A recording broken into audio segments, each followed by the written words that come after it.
Hello folks, this video is for those students who are struggling to choose their area of specialization in MBA, and especially for those students who are planning to pursue their career in human resource.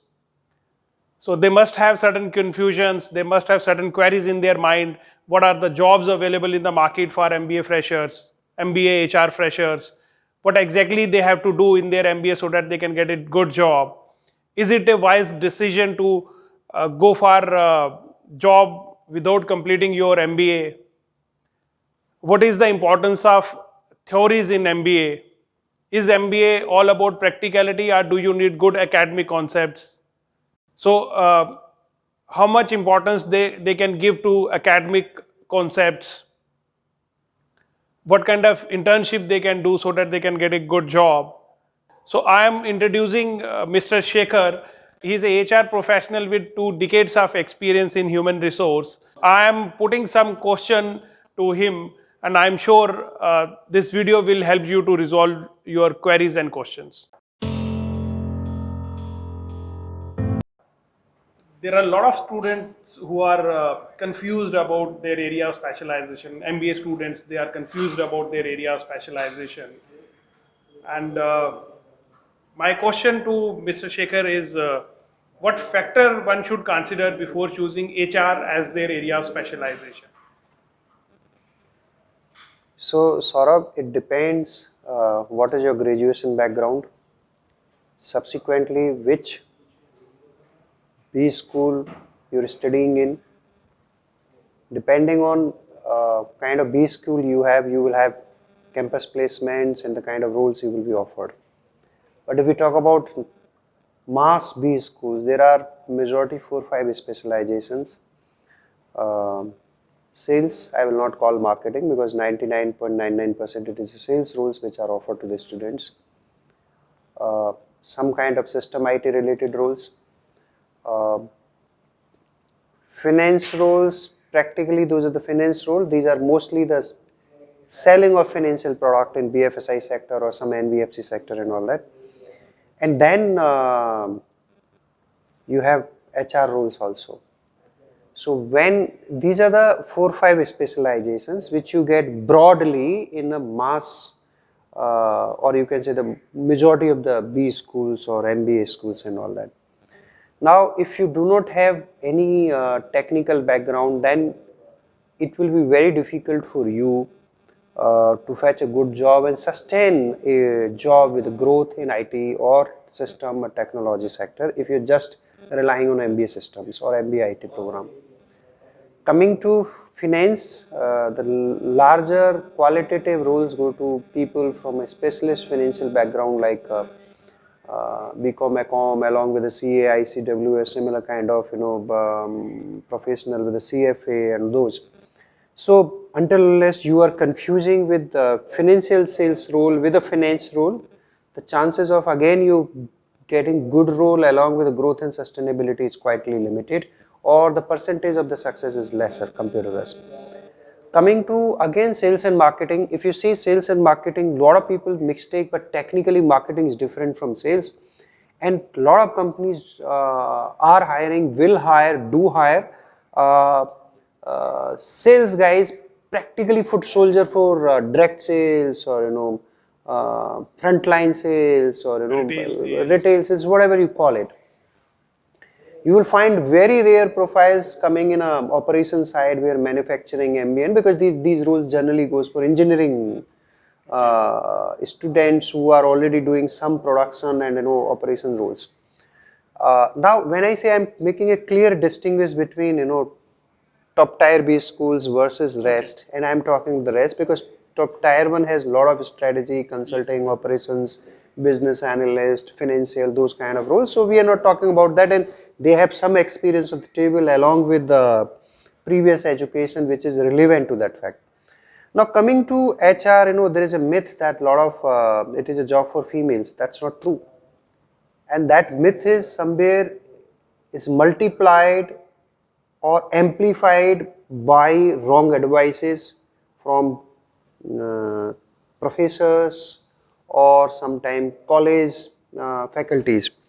So if you see, we see a lot of females coming into it because they feel they can't do the sales role and all that. That could be also the reason, because once you decide a career, either you decide what you want to do or what you can't do. These are the two principles.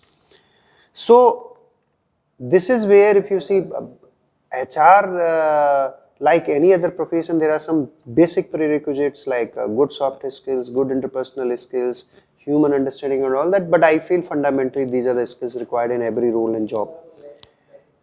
Or good communication skills. I want to ask, which job does not require good communication skills? Or say service orientation, every job requires service orientation. Everybody needs some kind of sales aptitude. So I think, it is ultimately a choice between, or it is for the individual to decide what they want to do, what they can't do. So it is a choice between two, what they can't do, what they want to do.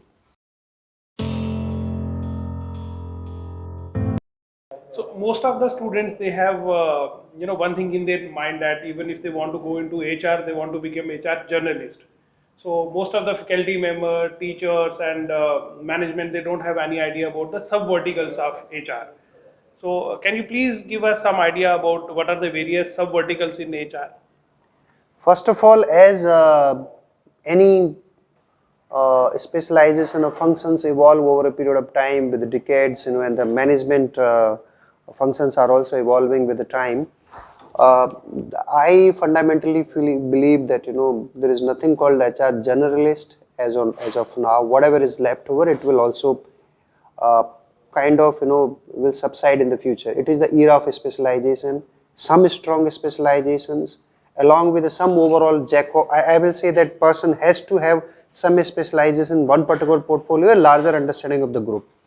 So anybody aspiring that I want to do HR generalist role, they are still thinking in 90s or early 2000, and probably they don't, it is not a very right advice, my personal opinion. If we talk about HR, there are 6, 7, I will say broadly categorization or sub-vertical or sub-specialization.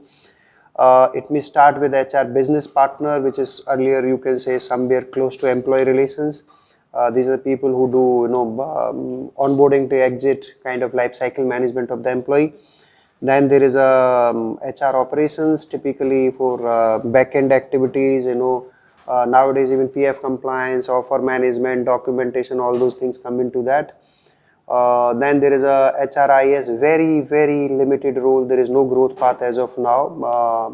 You may have large HR department, 1 or 2 individuals doing that, but again, how much they will grow, there is a good question mark until unless your organization is very, very big where the lakhs of employees are working. Same goes for CNB, again old concept, comp and benefit, which is now being termed as a total reward. And in that also you will find very less number of people working on it, because a lot of surveys are getting outsourced to the third party companies, specialized companies. So again, the number of people in CNB are very limited. Good role, but again the number of people and the growth path is still to evolve. Talent acquisition, especially in the service industry, with a people-centric industry, one of the critical functions. A lot of people just undermine that TA is just a beginning, just a start, I have to go into journalist HR and all that. Sorry to say, nowadays any service company has a large chunk or major chunk in HR department from TA, and this department has quite a vertical growth, and at a mid-management onward there is a lot of horizontal job rotation and all that. So this myth has to be busted. This is just a beginning. You don't get HRIS head, you don't get CNB head always in the company until it is large and complex, but you do get TA head, director, GM, BP, multiple, you can get HRBP. And coming to strategic HR, or you can say the head HR, this come with the age and maturity, and when somebody has done some credible, that's more of a somebody at the top in the pyramid. The specialization is important, but more than that, where somebody is eligible to even to apply for that job. These people can come from HRBP side, can come from TA side, can come from CNB side, but very limited chances that these people will come from HRIS side, or L&D is also one of the key function there, but L&D is also large function as the economy is evolving or companies are focusing on capability development. But again, this is also very specialist function if you see, and even these people may have a good growth in coming decades.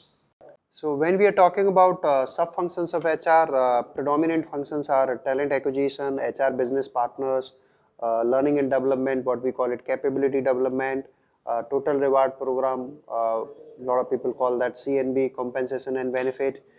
Then we have HRIS, HR analytics and HR operations. I'm not counting IR because due to a lot of changes in labor laws, I think this role has almost ceased to exist, or in a verge of extinction in India, as we go more towards capitalization. And there are a lot of companies that are selling HR certification courses, especially into HR analytics. So my next question to you is that what is HR analytics? What exactly they have to do, and do they need another certification course in HR analytics? Uh, I don't know whether I should take bull by horn. A lot of institutions or EdTech or a lot of even IIMs or a lot of management institutes, they are selling these courses to earn the money. And how much value it does add, it need to be validated further, because you are not getting much jobs just because of this certificate, or even preferences because of this certificate. It could be some value addition, where there are 10 candidates who are equally qualified, but again, anybody providing online analytics, HR analytics course and all that, first of all, large organizations have very structured portfolio. They have dedicated analytics guys who might be doing various kind of analytics, including HR function.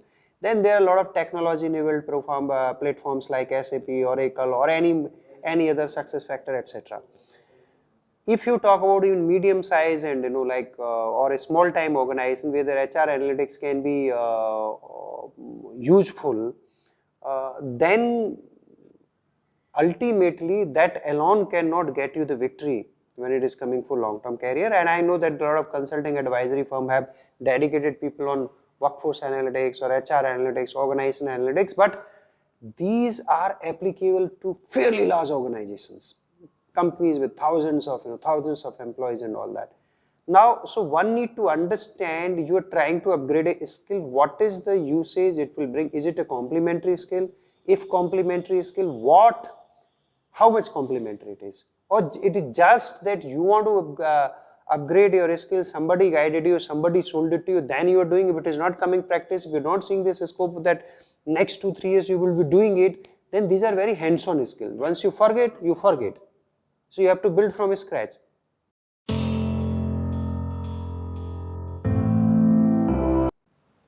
If someone has decided to pursue their career in HR and he is a first year MBA HR student, so how he can plan his MBA? उसे कहाँ focus करना है, internships कैसी करनी चाहिए, academics पे कितना focus करना है? So what are your views? I would like to highlight a larger perspective when we interview sometime people and when you go to colleges, especially into tier 2, tier 3B schools. I'm not talking about tier 1, top 30, top 40. There is a cliche nowadays that MBA is about practicality, and all these BC schools are willing to give NOC after 1 year, that you go, get a job, start working over there. If it is all about practicality, you have not even studied 5-6 months of MBA concept, or let's say larger management concept, then why you have been doing this MBA? Now this is a myth where colleges do not want to own accountability or do not have a very robust academic and pedagogy. It is like accumulating the fee and just throwing a student in the ocean that do whatever you want to do. People do get jobs. People do get jobs because of their soft skills, presentability, some sound graduation, 10th, 12th base. But one need to understand there is no shortcut to concepts. You have given fee for 2 years, you have planned your management program for 2 years. Give a dedicated focus on the concept, because in medium to long term, or let's say after junior level, once you go into management and senior level, your concepts come very handy. Without concept, it is like, are you a mechanic or you're working in a, like in a R&D department or say production department of automobile company? You're just a mechanic. Now, mechanics may fix a lot of things, but can mechanic conceptualize, design, it can make a world-class product? I think this answered it pretty well.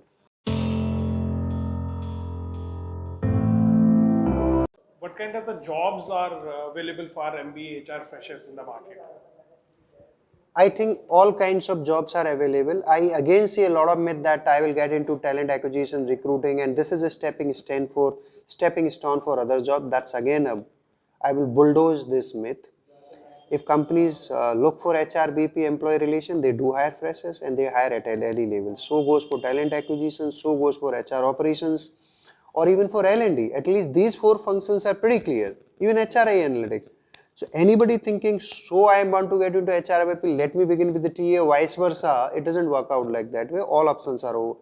As I said that India's more than 50% GDP is from service industry, effectively people-centric industry.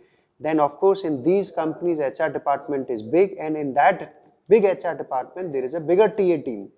So the options for TA functions are higher because of the logic I gave you, but I think people can enter in all the functions. But yes, but there are less number of opportunity in other functions. L&D also does have, HRBP may have, but other functions have genuinely very limited opportunities.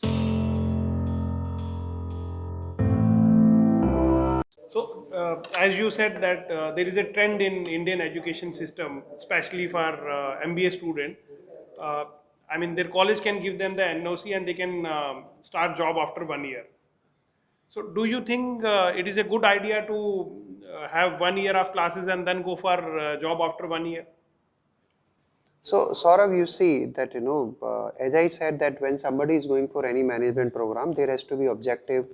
There is investment not just from monetary perspective, there is investment from timeline perspective also. If you see all global, even Indian best B schools, they ensure that there is 18 to 20 months of study. Why they do it? There is a reason behind it. Because even if you're a good talent with good IQ, with good pedigree previously, you need conceptual clarity on the chosen areas you have. Now, if somebody says that, I am taking admission till September, October, ideally admission batches get over in June, July. Then some institutes say take internship or winter internship, summer internship. So where is the study? Then rest is the exam and some assignment time. Now what happens is that, B schools are private institute, from a very private enterprises. They may have a lot of brand awareness. They put more money on branding and physical infrastructure. But how many generally put money on training and teaching the students, even the faculties? The question arises, a college which is saying that you please go after summer intern, say March, April, they are not seriously interested to educate you. And students are conditioned in a way, they feel that MBA is about practicality. Without learning the concept, they jump into the private sector or corporate world, and then they struggle badly. Even if those who survive, there is a cost of survival, mental peace, insecurity, uncertainty, cost of growth, learning. And then they get stagnated because during the time when they were supposed to study the management, they didn't get anything out of tangible management education. And I think private sector key people to understand this very well, this trend. Thank you, Shekhar sir, for your valuable inputs. I hope you have enjoyed our session and it must have resolved your queries, questions. You can like our channel, you can subscribe our channel. We will continue to bring such kind of exciting sessions for you.